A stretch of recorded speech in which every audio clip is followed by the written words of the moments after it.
Alright, back with another pointless video. Okay, so today I'm going to teach you how to make a flamethrower with stuff you might find in your house. Okay, so you'll need duct tape, yep, right here. You will need a cotton ball and Vaseline, and a garden stake, and a squirt bottle. You know, like it moves like that, and then squirt, squirt. Yeah. So you're going to want to tape the stake like this to it, so it's on like a 45-degree, 50-degree angle. Then you're going to want to have the tip like this, so it's like aligned with it. Then you're going to want to so you get rubbing alcohol, you put it in the thing, and then you light the tip on fire, and then you do this, you squirt it. Yep. And you got your lighter. I will show you how that works. Hold on. And then you squirt. Hold on, you gotta get up there.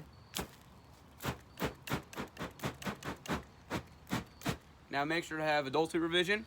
Be cautious, this can burn you. It burned me once. Wear a glove when you're doing this, and it's raining. Yep, that's how you make a flamethrower. Like this. And then you adjust the nozzle if you want to have it like low concentrated or high concentrated. Ready? That's high. And then this is low. All right, see ya.